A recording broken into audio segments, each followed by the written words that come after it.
ईरानी राष्ट्रपति इब्राहिम रईसी की मौत के पीछे जहां इजराइल की साजिश की बात सामने आ रही है, वहीं कुछ अन्य देश इसके पीछे अमेरिका का हाथ मान रहे हैं। हाल ही में रूस ने रईसी की मौत पर कहा है कि वो इसकी जांच में सहयोग करने के लिए तैयार है। अब रूस के सहयोगी बेलारूस ने रईसी की मौत के लिए अमेरिका को जिम्मेदार ठहराया है। बेलारूस के राष्ट्रपति अलेक्जेंडर लुकाशेंको ने कहा कि अमेरिकी प्रतिबंधों के कारण ईरान अपने अमेरिकी निर्मित हेलीकॉप्टरों की सर्विस नहीं करा पाया, जिसके चलते ईरानी राष्ट्रपति की मौत हो गई।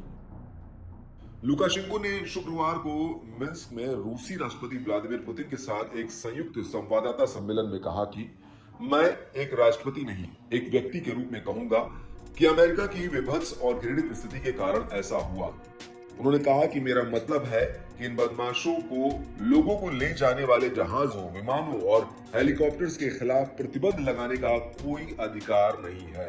उन्होंने कहा कि अमेरिका ने अपनी कंपनियों को रईसी के हेलीकॉप्टर की सर्विसिंग करने से प्रतिबंधित कर दिया, इसलिए ये उनकी गलती है।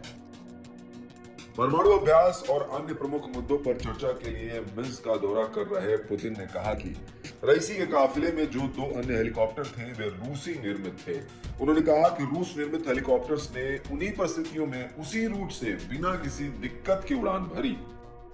आपको बता दें कि ईरान को अभी तक रईसी के हेलीकॉप्टर दुर्घटनाग्रस्त होने के पीछे के कारणों का पता नहीं चल पाया है, लेकिन ईरानी सेना ने अपनी प्रारंभिक जांच में कहा है कि हेलीकॉप्टर अपने फ्लाइट पाथ से विचलित नहीं हुआ था।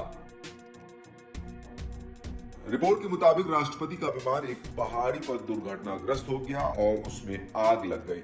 हेलीकॉप्टर के चेसिस या अन्य पुर्जों पर कहीं कोई गोली या छर्रे का निशान नहीं पाया गया। इसने उन अफवाहों को खारिज कर दिया कि हेलीकॉप्टर को मार गिराया गया होगा। लुकाशेंको ने रईसी को एक सामान्य दयालु बताया और कहा कि वो बातचीत में स्पष्ट और ईमानदार थे और अपने राज्य के विकास और अपने लोगों के हितों की रक्षा के बारे में चिंतित थे। इस बीच उन्होंने उम्मीद जताई कि ईरान दुर्घटना की हकीकत का पता लगाएगा।